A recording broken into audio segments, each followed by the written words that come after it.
முதல்ல நான் ஒன்று சொல்லிடுறேன். கம்ப்யூட்டர் சயின்ஸ்லேருந்து என்ன சொல்கிறது முதல்ல சிந்துவின் கதையை பற்றி சொல்லுவார் அப்படின்னு சொன்னாங்க. நான் கதைஞன் அல்ல, கதையல்ல நிஜம். அதை தேடுகின்ற வேலைதான் வரலாறு என்பது. நம்ம மனசில் பலர் பலவிதமாக சொல்லி சில பொய்களை மெய்களாக ஏற்றுக்கொண்டிருக்கின்றோம். பொய்மையிலிருந்து உண்மையை தேடுவது ஒரு அறிவியல் சார்ந்த பணி. அதுதான் வரலாற்றியல் என்பது. வரலாறுனா கதை சொல்கிறது அல்ல அப்படின்னு முதல்ல புரிஞ்சுங்க. நிஜத்தை தேடுவது. இங்கே ஹரிணி எனக்கு வரவேற்பு கொடுத்தாங்க. நல்ல மொழியில் வரவேற்பு தந்தார்கள். ஆனால் மரபால் ஏற்பட்ட பாதிப்பு அவரது உரையில் வெளிப்பட்டது. அகத்தியன் தொட்டிலில் தமிழ் உதித்ததுன்னு சொன்னாங்க. இதுதான் இன்றைக்கி பிரச்சனையே. தமிழின் தோற்றம் அகத்தியமா, அகத்தியரா? எந்த ஒரு முனிவராலும் மக்கள் மொழிகள் உருவாக்கப்பட்டது கிடையாது. எந்த ஒரு தெய்வத்தாலும் மொழிகள் உருவாக்கப்பட்டது கிடையாது. மொழிகளின் உருவாக்கம் என்பது மனிதர்களின் அறிவால் வருவது, செயல்பாடுகளால் வருவது. தெய்வத்தின் மொழி என்று கூறப்படுகின்ற சில மொழிகள் உண்டு. அவ்வாறு சொன்னவர்கள் மனிதர்கள். தெய்வ மொழி என்றால் மனிதரிடமிருந்து விலகப்படுகிறது, அகற்றப்படுகிறது என்று பொருளாகிறது. நாம் மக்களை பற்றி கவலைப்பட வேண்டும், மக்கள் மொழியை பற்றி கவலைப்பட வேண்டும். அகத்தியனும் குடமோனிக்கும் தமிழுக்கும் எந்த தொடர்பும் கிடையாது. தொல் தமிழ் இலக்கியம் என்று நாம் அறிகின்ற சங்க தமிழ் இலக்கியத்தில் அகத்தியன் கிடையாது, அகத்தியம் கிடையாது. ஆனால் நமக்கு பரப்பப்பட்ட கதை இருக்கிறது அல்லவா? அவர் சொன்னார் இல்லையா, கதை. அந்த கதையின்படி அகத்தியரது மாணவர் தொல்காப்பியர். அந்த அகத்தியர் தென்னகத்திற்கு அனுப்பப்பட்டவர், எம்பெருமான் சிவபெருமானால் அனுப்பப்பட்டவர். அதற்கு பல காரணங்களை சொல்லுகின்றார்கள். ஒன்று, தெற்கு அரக்கர்கள் பூமி, அரக்கர்களை ஒழிப்பதற்கு இவரை அனுப்பினார் என்பது ஒன்று. இரண்டாவது, அவருடைய பர்சனல் மேட்டர். அவருக்கு ஒரு மேரேஜ் நடக்குது. கடவுளுக்கு மேரேஜ் நடக்கும். இப்போ சிவபெருமானுக்கு மேரேஜ் நடந்தது, திருமணம். தென்னாடுடைய சிவனை போற்றி எந்நாட்டவர்க்கும் இறைவா போற்றி நம்ம பாடிடுறோம். ஆனால் சிவனது ஹெட் குவார்ட்டர்ஸ் எங்கே இருக்குது? கைலாசம், இமயத்துக்கு அப்பால், இன்றைக்கி திபெத்தில் இருக்குது.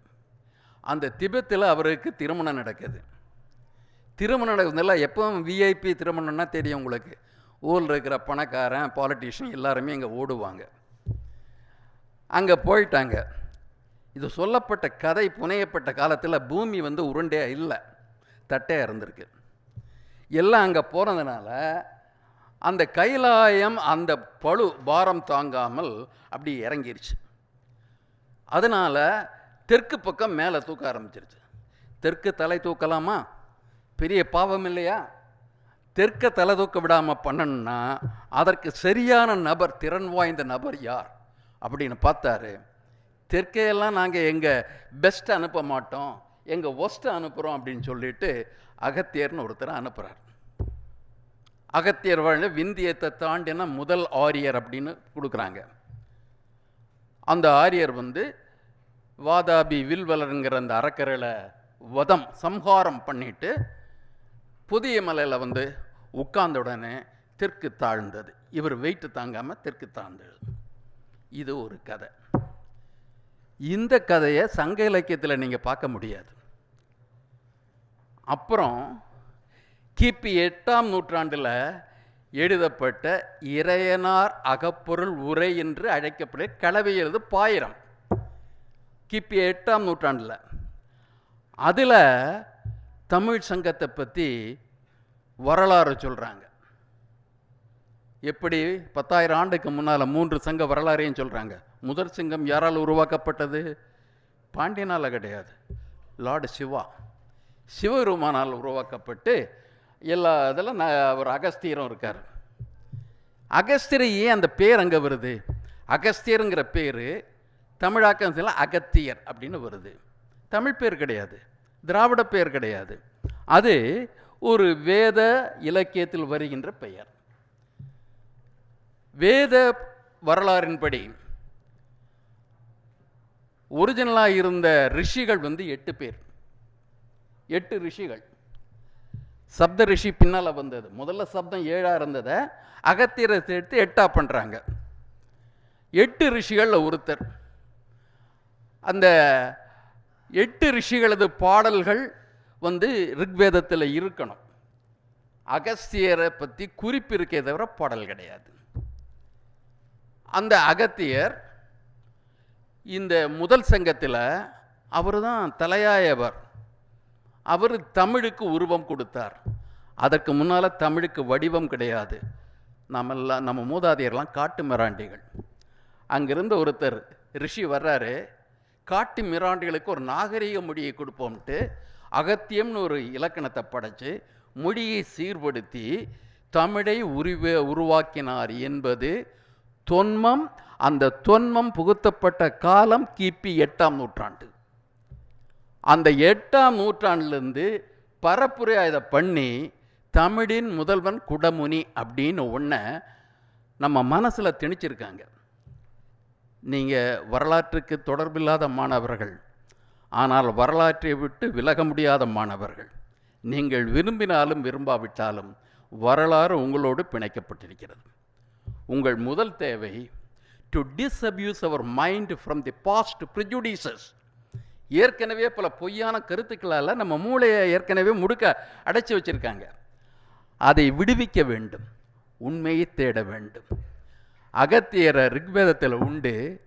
பெருமுனிவர் அல்ல, சிறுமுனிவர். தமிழ் இலக்கியத்தில் அகத்தியர் கிடையாது. அவரது மாணவர் தான் தொல்காப்பியர் அப்படின்ட்டு இந்த களவியல் பாயிரம் சொல்லிச்சு. அது யார் அந்த களவியல் பாயிரத்தை கொடுத்தாங்க தெரியுங்களா?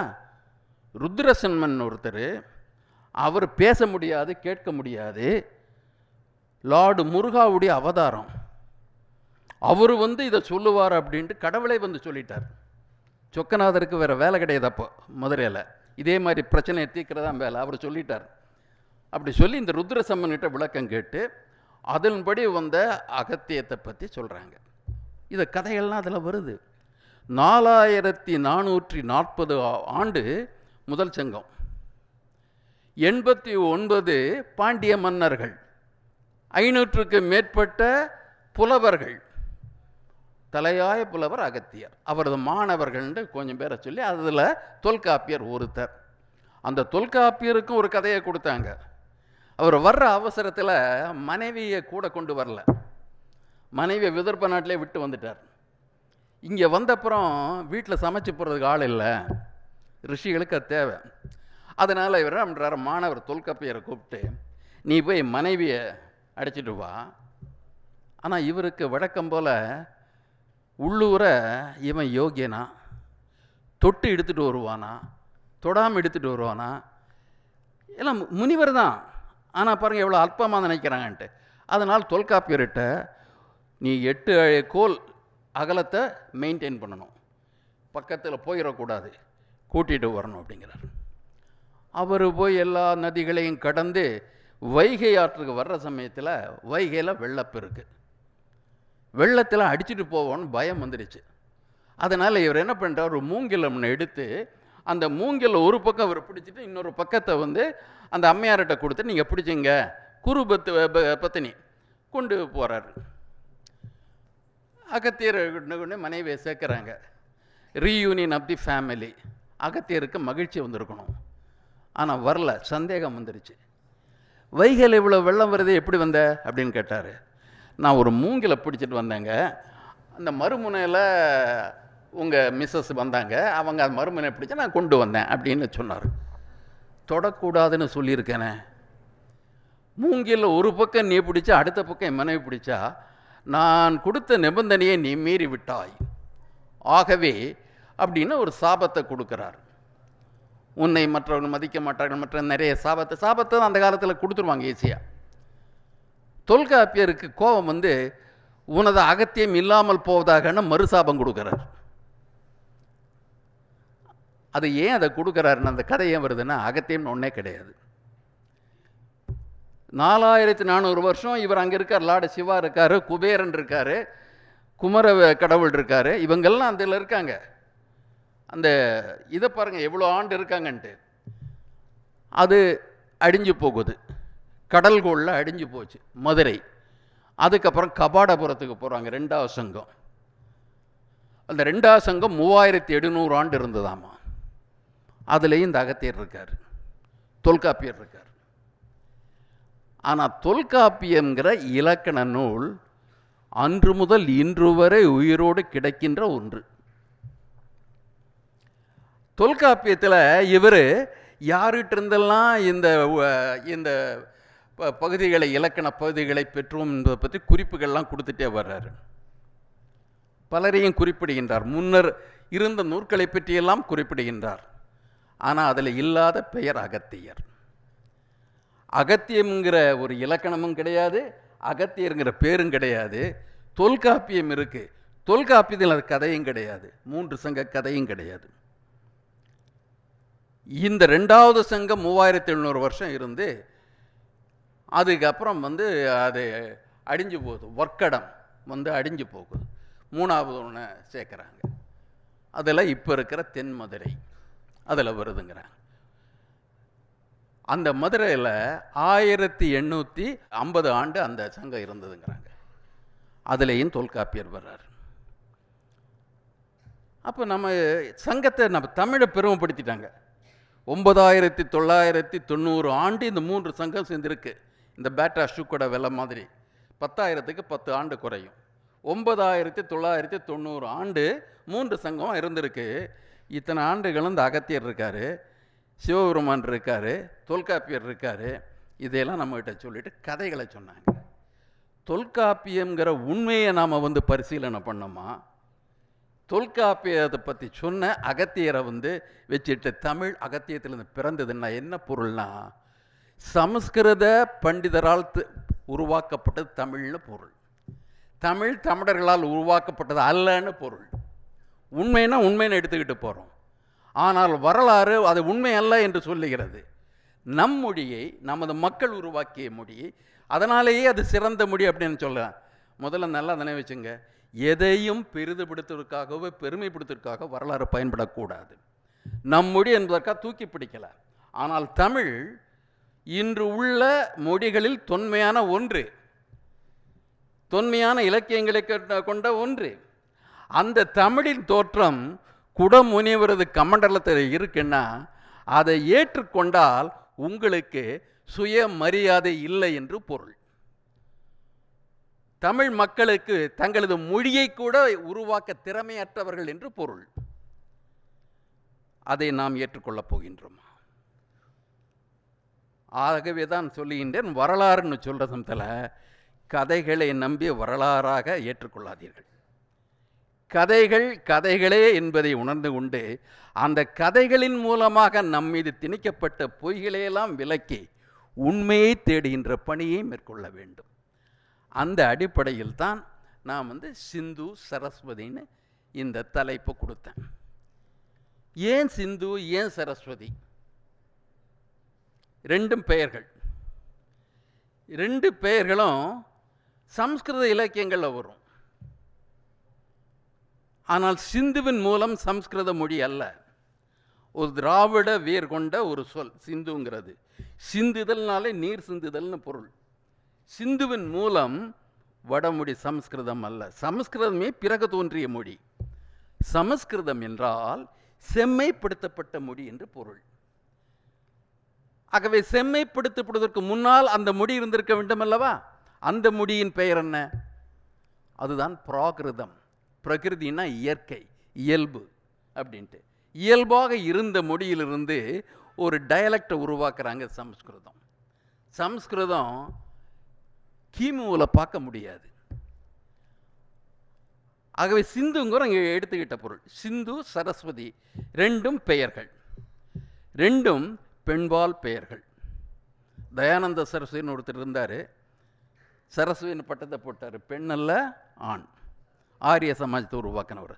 சரஸ்வதிங்கிற என்ன பொருள் சொல்கிறாங்கன்னா, கல்வியில் சிறந்தவர், வல்லவர், வேதத்தில் வல்லவர் அப்படிங்கிற பட்டத்திற்காக சரஸ்வதிங்கிற பட்டத்தை வச்சுக்கிட்டாங்க. ஆனால் சரஸ்வதிங்கிறது ரிக்வேதத்தில் காணப்படுகின்ற நதிகளில் ஒன்று. ரிக்வேதத்தில் சிந்து இருக்கு, சரஸ்வதி உண்டு. இலக்கியத்தில் காணப்படுகின்ற 2 பெயர்கள். அதில் சிந்துங்கிறது பெருநதி, உலகத்தின் மிகப்பெரிய நதிகளில் ஒன்று சிந்து நதி, இன்றைக்கும் உள்ள நதி. நாகரிகத்தை பற்றி சொல்லுகின்ற பொழுது உயிரோட்டமுள்ள பெரிய நதிகளின் பெயரால் நாகரிகங்களை அடையாளப்படுத்துவது ஒரு மரபு. சிந்து வெளி நாகரிகம்னு சொல்றதுல சிந்துவின் இருபுறங்களிலும் உருவாக்கப்பட்ட நகரங்களின் அடிப்படையில் அந்த நாகரிகத்திற்கு சிந்து வெளி நாகரிகம் என்ற பெயர் தரப்பட்டது. அது நீங்க சிந்துங்கிறத சரஸ்வதியை நம்ம எப்படி பார்க்கணும்னா, சரஸ்வதிங்கிறது ரிக்வேதத்தில் சரஸ்வதி வர்றாங்க. ரிக்வேதத்தில் 10 மண்டலங்கள் பகுதிகள் உண்டு. 10வது மண்டலத்தில் ஒரு பகுதி நதி ஸ்துதி, நதிகளை போற்றுவது, நதி ஸ்துதி. அந்த நதி ஸ்துதியில் சரஸ்வதி வருது. அந்த நதிக்கரையில் பாரத்வஜர், வசிஷ்டர், விஸ்வாமித்திரர் போன்றவர்கள் யஜ்ஞம் செய்தார்கள், வேள்வி செய்தார்கள். அதனால் அதிகமாக குறிப்பிடப்படுற நதி சரஸ்வதி. இப்போ சரஸ்வதி இப்போ எங்கே இருக்கு அப்படின்னு தேடினாங்க பல அறிஞர்கள். அதில் ஜியாலஜிஸ்ட் இருக்காங்க, ஆர்கியாலஜிஸ்ட் இருக்காங்க, பல நிபுணர்கள்லாம் சேர்ந்தாங்க. அப்போ திடீர்னு என்ன சொல்கிறாங்க, சரஸ்வதி நதி தான் வேத நதி, நம் நாகரிகத்தின் தோற்றம். ஏன்னா அது ரிக்வேதத்தில் இருக்கு. இந்த நாகரிகத்தை சிந்து நாகரிகம் என்று சொல்லாதீர்கள், சரஸ்வதி நாகரிகம் என்று சொல்லுங்கள் என்று முதலில் குரல் எழுப்பியவர் பிபி லால்னு சொல்லப்படுற ஒரு ஜாதி வெறி கொண்ட ஒரு ஆர்கியாலஜிஸ்ட். பிபி லால் அவர் தான் சொல்றாரு, இந்த பேரை மாற்றணும், சிந்துவெளி நாகரிகங்கிற பேரை மாற்றணும், அதற்கு பதிலாக சரஸ்வதி நாகரிகம்னு பேரை கொடுக்கணுன்னாரு. மிஸ்ரான்னு ஒருத்தர் வந்தார் பின்னால், ராவ் அப்படின்னு இன்னொருத்தர் வர்றாரு. அவங்க சொன்னாங்க, ஒரு காம்ப்ரமைஸ் பண்ணிக்குவோம், சிந்து உலக புகழ் பெற்றுச்சு, சரஸ்வதி நம்ம இன்ட்ரடியூஸ் பண்ணுறோம், நம்ம 2 சேர்த்துக்குவோம், சிந்து சரஸ்வதினு கூப்பிடுவோம் அப்படின்ட்டு. இதெல்லாம் குறிப்பிட்ட ஒரு சமூக பிரிவின் மீது வெறி கொண்டவர்கள் அவர்களாகவே தங்களுக்குள் நடத்தி கொண்ட அந்த ஒரு பரப்புரை. இதற்கு அகில உலக வேத சங்கம்னு ஒன்று இருக்கு, த வேதிக் ஆர்கனைசேஷன், இங்கே இருக்கு, அமெரிக்காவில் இருக்கு. அதில் அமெரிக்காவில் இருக்கிறவங்களுக்கு சமஸ்கிருத மோகம், அது மேக்ஸ் முல்லர் காலத்துக்கு முன்னாலேயே வந்துடுச்சு.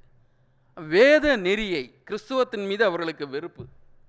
வேத நெறியை ஏற்றுக்கொண்ட சில அமெரிக்கர்களில் ஒருத்தர் டேவிட் ஃப்ராலிங்கிற ஒருத்தர். அவர் தன்னை பிராமணர் என்று அழைத்துக் கொள்கின்றார். இன்னைக்கு அவர் பேர் டேவிட் ஃப்ராலி கிடையாது, இன்னைக்கு வாமதேவ சாஸ்திரி. அமெரிக்கர், ஐரோப்பிய ஆரிஜனில் உள்ளவர்.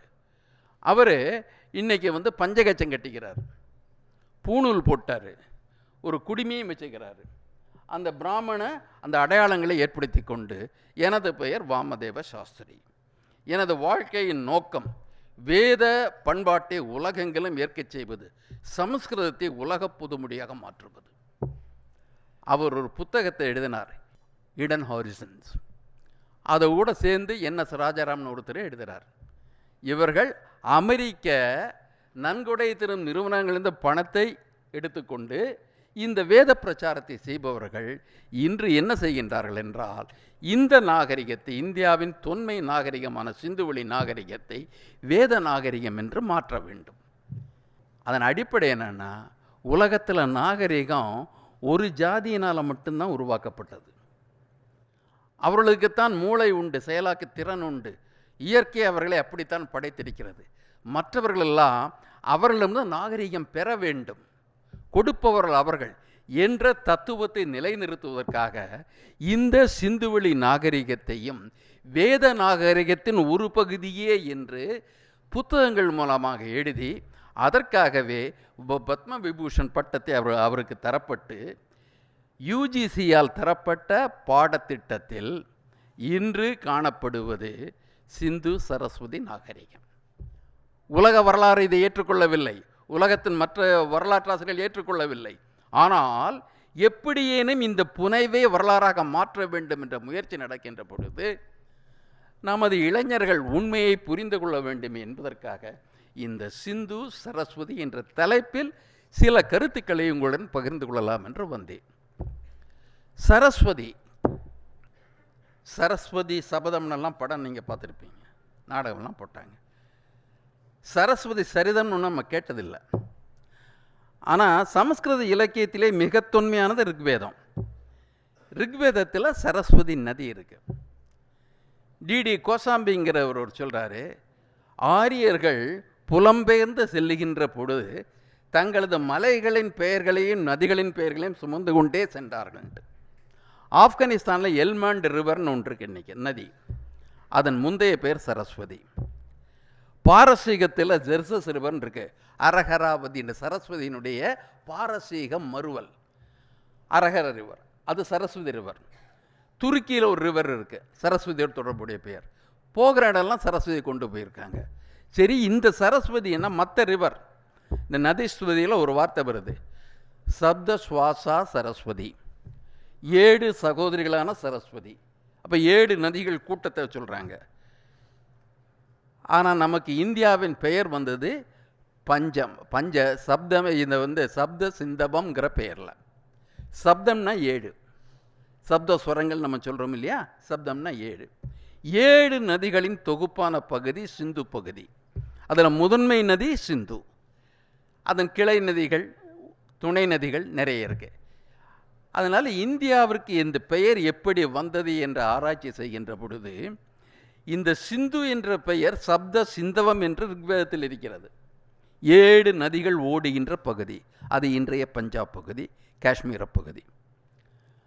அந்த சப்த சிந்தவம்ங்கிறத 7 எடுத்துட்டு சிந்தவம் மாத்துறாங்க, சிந்து பகுதின்ட்டு. அந்த இங்கே இருக்கிற ஆரிய மொழி பாரசீகத்தில் வழங்குகிற ஆரிய மொழி டயலெக்டிக்கல் டிஃபரன்ஸ் எப்படி வருதுன்னா, இங்கே சான்னு வரதை அவங்க ஹான்னு சொல்லிடுவாங்க. அப்போ சிந்துவை ஹிந்துன்னு மாற்றுறாங்க, ஹிந்தவம்ங்கிற கொண்டு வராங்க. அந்த ஹிந்தவத்திலேருந்து கிரேக்கர்கள் இந்தியாவை உருவாக்கினாங்க. அப்போ இந்தியாங்கிற பெயரின் மூலம் சிந்து, சரஸ்வதி கிடையாது. சரஸ்வதி அப்புறம் எங்கே இருக்குன்னு பார்த்தா சொன்னாங்க, பஞ்சாபில் இன்றைக்கி ஹரியானா பகுதியில் ஓடுற ஒரு பகுதி ககர்னு ஒரு நதியினுடைய ஒரு துணை, இது கிளை நதியாக இருந்திருக்கலாம். மழை காலத்தில் 2 மாதம் தண்ணி வரும், மற்ற நாளில் வராது. அதாக தான் இருக்கணும்னு சொன்னாங்க. தக்ரான்னு ஒரு நிபுணர், நிலவியல் நிபுணர், அவர் அந்த இடத்தையெல்லாம் ஆராய்ஞ்சு பார்த்துட்டு இந்த பகுதியில் பெரிய நாகரிகம் உருவான ஒரு அடையாளம் கூட கிடையாது அப்படின்ட்டார். ஆகவே இந்த சிந்துங்கிறது வேதத்தில் மட்டுமே வருகின்ற ஒன்று, இந்த தொல்பொருள் ஆய்வில் வரல. ஆனால் அதில் வேதத்துக்கு அதனுடைய விளக்கங்களில் வரதில்ல. சரஸ்வதிங்கிற பேர் எப்படி வருது, நதிக்கு கொடுக்குறாங்க, சரஸ்வத் அப்படின்ட்டு அந்த இடத்துக்கு பெயரை சொல்கிறாங்க. அப்புறம் அது புராணமாக மாறுற சமயத்தில் இந்த பிராமணம்ன்ட்டு அதுக்கெல்லாம் விளக்கம் கொடுப்பாங்க. அது வர்றதில் இந்த சரஸ்வதி அம்மையார் ஆயிடுறாங்க. நதியை இருந்து ஒரு பெண் உருவம் கொடுத்து ஒரு கேரக்டராக உருவாக்கிடுறாங்க. அந்த கேரக்டர் சரஸ்வதிங்கிறவங்க சோம கடவுள், ஆரியர்களுக்கு மிக முக்கியமான கடவுளில் ஒருத்தர் சோம கடவுள். சோம யஜ்ஞம்னா அது ரொம்ப சிறந்த யஜ்ஞம். சோமயாஜிலும் அந்த யஜ்ஞம் செய்கிற பரம்பரையே உண்டு. அந்த சோம யஜ்ஞம் என்னென்னா கஞ்சா தான். சோம ரசத்தை வடிக்கிறத பற்றி அந்த 9th ஷெடியூலில் எக்கச்சக்கமாக கொடுப்பாங்க. எதை வச்சு வடிக்கிறது, கம்பளியில் வடிகட்டி எடுத்து வைக்கிறது. இந்த சோமத்தை பிறகுறதுக்கு இந்திரனே வா, சோமனே வா அப்படின்னு இன்வைட் பண்ணுவாங்க. ஸ்பெஷல் ட்ரிங்க் லிக்கர் அதை கொடுப்பாங்க. அந்த சோமனை கடவுளாகவே பண்ணிவிட்டு அந்த கடவுளுக்கு 3 மனைவியரையும் படைச்சாங்க. ஏன்னா அவர் தனியாக இருக்கக்கூடாது, அதனால் 1க்கு 3 இருக்கட்டும், 3 மனைவியரை கொடுத்தாங்க. அந்த 3 மனைவியரில் முதல் மனைவி பேர் சரஸ்வதி, 2வது மனைவி பேர் பாரதி, 3வது மனைவி பேர் இலா. அப்போ அந்த இது வேதத்தில் இவ்வளோதான் கிடையாது. இது பிரம்மாவோடு அவங்க தொடர்பு படுத்தலை. அப்போ புராண காலத்தில் அது ஏறக்குறை குப்தர்கள் காலம். புராண காலத்தில் புராணங்கள் உருவாக்கப்பட்டு பிரம்ம புராணம், பிரம்மாண்ட புராணம் அப்படின்னு உருவாக்கிட்டு பிரம்மாவால் படைக்கப்பட்ட பெண், அந்த படைப்பில் அவரே மயங்கி போய் அந்த பெண்ணையே துணைவியை ஏற்றுக்கொண்டாங்க, சரஸ்வதி அப்படிங்கிறாங்க. இன்றைக்கி சரஸ்வதி வந்தனம் அப்படின்லாம் அதை கல்வி கடவுள் அப்படின்னு சொல்கிறாங்க. ஆனால் வேதத்தில் காயத்ரி தான் கல்விக்கான மந்திரமே தவிர சரஸ்வதி மந்திரம்னு ஒன்று கிடையாது. இந்த சரஸ்வதியை கல்வி கடவுளாக மாற்றினது புராண காலத்தில் வந்த விஷயம். ஸோ சரஸ்வதியுடைய ஆதி மூலம் பார்த்தீங்கன்னா கொஞ்சம் கஷ்டமாக இருக்கும். இது புராணத்தில் வருது. சரி, இது ரெண்டு இது வந்தது. நம்ம வரலாற்றில் இந்த ரெண்டு பேர்களை ஏன் இந்த ரெண்டு பேர்களை பற்றி விவாதம் வருது? சிந்துன்னு வந்தால் தொல்பொருள் ஆய்வின் அடிப்படையில் நிறுவப்படுகின்ற வரலாற்று உண்மைகள். சரஸ்வதின்னு வந்தால் இந்த வேதத்தின் அடிப்படையில் கட்டமைக்கப்படுகின்ற அந்த பண்பாட்டு கூறுகள்.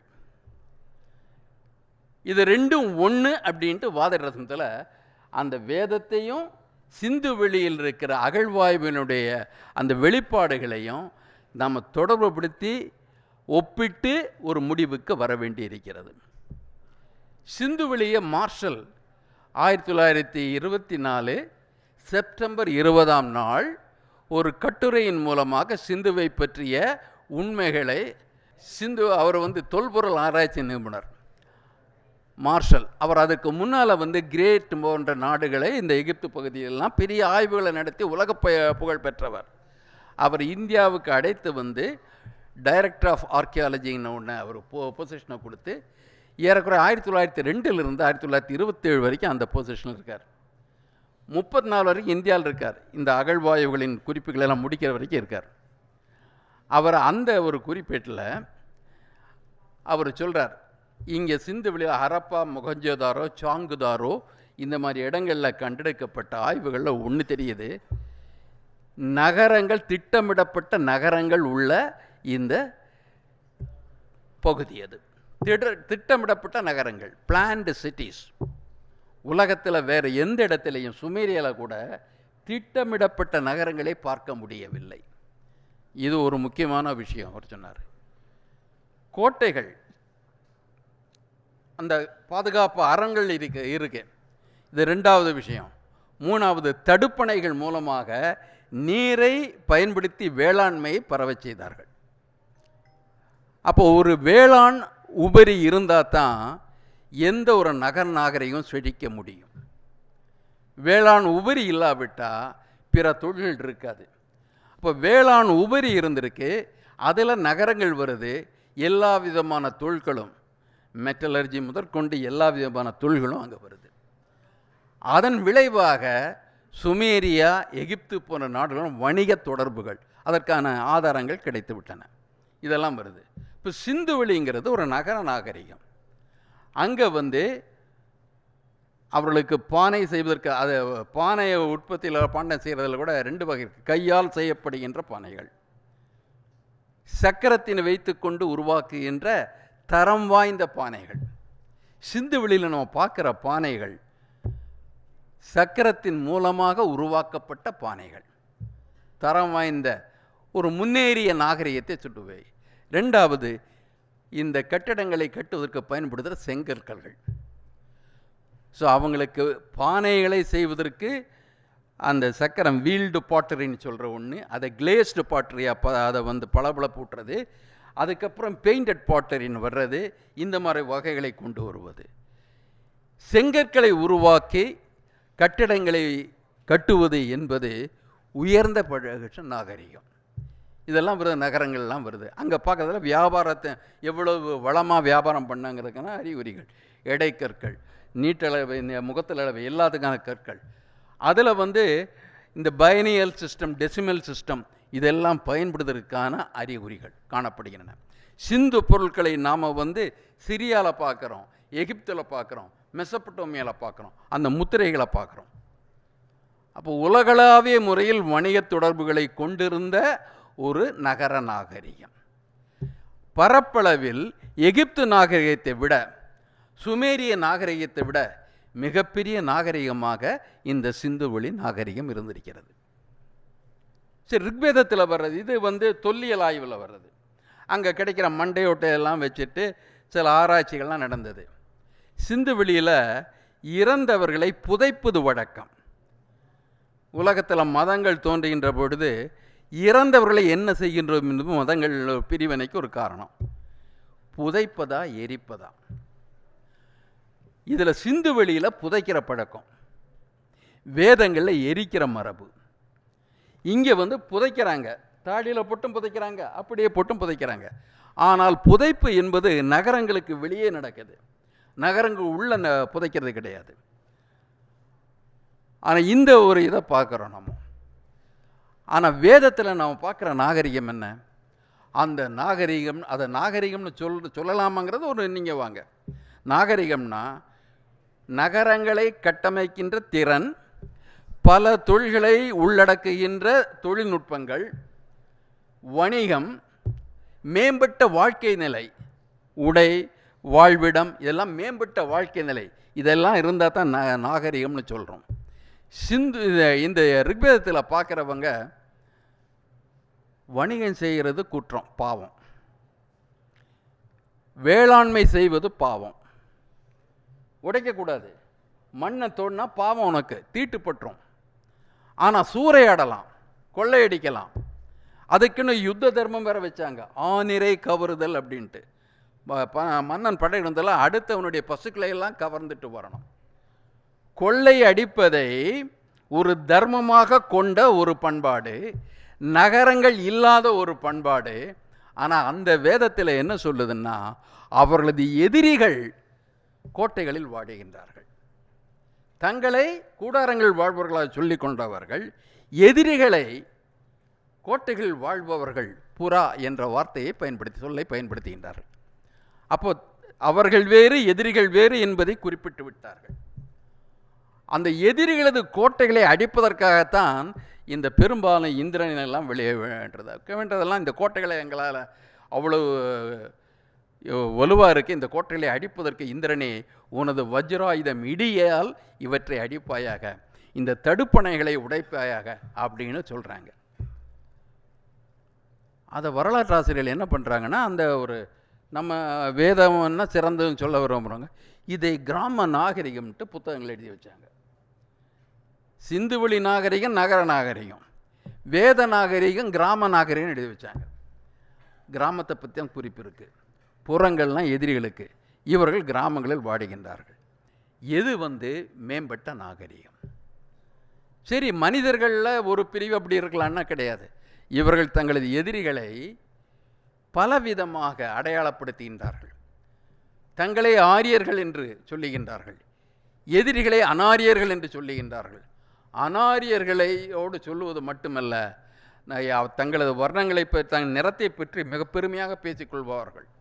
அதில் ஒரு அவங்க ஸ்லோகத்திலே என்ன சொல்கிறாங்கன்னா, எதன்னம் புருஷோ ஹயதே ததன்னம் தஸ்ய தேவதா. மனிதனுக்கு எந்த உணவு பிடிக்கிறதோ அதைத்தான் தெய்வங்களும் சாப்பிடுகின்றன. அது இவங்களுக்கு தெய்வத்துக்கு கொடுக்கணும், எனக்கு படைக்கணும், அப்போ எனக்கு நல்ல உணவாக கொடுக்கணும்னு சொல்கிறதுக்காக சொன்னது. அதே தன் உருவத்தை சொல்கிறாங்க, ச யத் ரூபக புருஷோ பவதி. மனிதன் எந்த உருவில் இருக்கின்றானோ தத் ரூபா தஸ்ய தேவதா, அந்த உருவத்தில் தெய்வம் இருக்கிறது சொல்லிட்டு தன் வர்ணத்தை பற்றி பேசுகிறாங்க. முடி வந்து இந்த பிளாண்டே ஹேருங்கிற மாதிரி மஞ்சள் நிறம் கலந்த நீண்டமான முடிகள், நல்ல ஒளிர்கின்ற சிவந்த வண்ணம். அதை வந்து சூரியனுக்கெல்லாம் ஒப்பிட்டு சொல்கிறாங்க. பாடுற சமயத்திலையும் எனக்கு பிறக்கின்ற பிள்ளைகள் என்னை போலவே நல்ல வெண்மை நிறமாக பிறக்க வேண்டும் அப்படின்ட்டு தெய்வத்தை வேண்டுறாங்க. தங்களது நிறத்தை பெற்று பெருமை கொண்டவர்கள். அவர்கள் எதிரிகளை பற்றி என்ன சொல்லுகிறார்கள்? மிக கருப்பாக இருப்பவர்கள், கிருஷ்ண வர்ணா, சியாம வர்ணா, கருப்பாக இருப்பவர்கள் எதிரிகள் அப்படி இருக்காங்க அப்படின்ட்டாங்க. அடுத்தது என்ன சொல்கிறாங்க? எங்களது நாசி மூக்கெல்லாம் வந்து எடுப்பாக இருக்கு, அவனுக்கு மூக்கே இல்லை, அனாசியா அப்படின்னு சொல்கிறாங்க. படிப்பதற்கு வார்த்தைகளை தேடிக்கொண்டிருக்கின்றார்கள். அதுக்கப்புறம் சொல்கிறாங்க, இவன் பேசுகிறது வந்து மித்ர பாஷா, பேசுகிற முடி ஏதோ கெட்ட வார்த்தையில் பேசுகிறபடி இருக்குது, அவன் மொழியே வேற அப்படின்னு பேசுகிறாங்க. நிறைய சொற்கள் அதுக்குன்னு அவங்க பயன்படுத்தினாங்க. அது ஒரு லிஸ்ட்டே போடலாம். அவங்க இதை சிலவற்றை மட்டும் சொல்லுகின்றேன். அனாரியா ஒன்று, தஸ்யு, தாசா, அசுரா, அப்புறம் ராட்சசா, பாணி, பைசாச்சா, யக்ஷா, கிராதா, கீதகா, சண்டாளா, பர்ணகா, சம்யு, தைத்யா, விராத்தியா, இப்படி அவங்களெல்லாம் எதிரிகளை பற்றி சொல்லிட்டு வர்றாங்க. சொல்லிட்டு அவங்களுடைய பண்பாடுகளை பற்றி சொல்கிறாங்க. அதே பதா எங்களது தெய்வங்கள் எங்களை போன்ற தெய்வங்கள் இல்லாதவர்கள் அப்படிங்கிறாங்க. அப்ராமணா, எங்களை போன்று பிராமணர்களை நாடி இல்லாதவர்கள் அப்ராமணா அப்படிங்கிறாங்க. அயக்ஞ, யக்ஞம் செய்யாதவர்கள் அப்படிங்கிறாங்க. அவ்விருத, எங்களது சடங்குகளை செய்யாதவர்கள் அப்படின்னு சொல்கிறாங்க. அந்நியவிருத, வேறு சடங்குகளை செய்பவர்கள் அப்படின்னு குறிப்பிட்றாங்க. உருவத்தில் அவர்ணா, வர்ணம் இல்லாதவன், ஷியாமவர்ணா, கிருஷ்ணவர்ணா, அனாசியா, மித்ரவஷ் அப்படின்ட்டு வேத முழுக்க 2 பிரிவுகளை குறிப்பிடுகின்றனர். தங்கள் பிரிவு ஆரியர்கள், அவர்கள் கிராமங்களில் வசிக்கின்றார்கள். அவர்கள் எதிரிகள் நகரங்களில் வசிக்கின்றார்கள். அவர்களை கொள்ளையிடுவதையே இவர்கள் கோரிக்கைகளாக வைத்து கொண்டிருக்கின்றார்கள். பாணிங்கிறவன் அதில் இவர் எதிரிகள். வணிகம் செய்தல் வல்லவர்கள் பாணிங்கிறவங்க. பாணிங்கிற சொல்லுலந்தான் வணிகம்ங்கிற வார்த்தை வருது, பனியாங்கிற வார்த்தை வருது, பணாங்கிற வார்த்தை வருது. அந்த பாணிகளை பார்த்து அழுக்காறு கொண்டு எங்களுக்கு உங்கள் பசுக்களை ஏன் தரக்கூடாது என்று கேட்கின்ற நாகரிகம். அப்போ இந்த வேத நாகரிகங்கிறது பிற்காலத்தில் வருது. அந்த வேத நாகரிகத்தில் இருக்கிறவங்க ஏற்கனவே இருக்கிறவன் தான் ஒரு நிலையான வீடுகளில் இருக்க முடியும். புதுசாக வர்றவன் நிலையான வீடுகளில் இருக்க மாட்டாங்க. புதிதாக உள்ளே வருகின்ற ஆரியர்கள் ஏற்கனவே இருந்த அந்த சிந்துவெளி மக்களை பற்றி மிக அழுக்காரோடு குறிப்பிடுகின்ற வசனங்கள் இருக்கின்றன. இந்த வேதத்தில் வர்ற சரஸ்வதியை வச்சுட்டு சிந்துவெளி நாகரிகம் சரஸ்வதி நாகரிகம் என்றால் ஒரு பெரிய உண்மையை திரிப்பது மறைப்பது என்று ஆகிவிடும் அல்லவா? அதில் நம்ம மறைச்சிட்டு போட்டுமே அப்படின்னு சொல்லுவாங்க. அதில் ஒரு அடிப்படை தத்துவம் இருக்குது. என்ன தத்துவம்னா, உலகில் உள்ள மனித இனங்கள் அனைத்திற்கும் ஒரு கிரியேட்டிவிட்டி இருக்குது, சிந்தனை திறன் உண்டு, படைக்கும் திறன் உண்டு. ஒவ்வொரு பகுதி மக்களுக்கும் உண்டு. அறிவு ஒரு சிறு பிரிவின் தனி உடைமை அல்ல, அனைத்து மக்களுக்கும் அறிவு பொது உடைமை. அவர்கள் இருக்கின்ற சூழலுக்கு ஏற்ப புதிய புதிய கண்டுபிடிப்புகளை உருவாக்கி கொண்டிருக்கின்றார்கள். அதான் சொல்லுவாங்க, இப்போ குளிர் பகுதியில் இருக்குது, இக்லூஸ்னு ஒரு வீடு இருக்குது, அதை கட்டுற முறை அவங்க கண்டுபிடிக்கிறாங்க. அதை இங்கிருந்து போன எந்த ஒரு ரிஷியும் கண்டுபிடிக்கலை. திமிங்கலத்தை வேட்டையாடுகின்றார்கள். இந்த பாலினீஷியன் பகுதியில் போன திமிங்கலத்தை வேட்டையாடுகின்றார்கள்.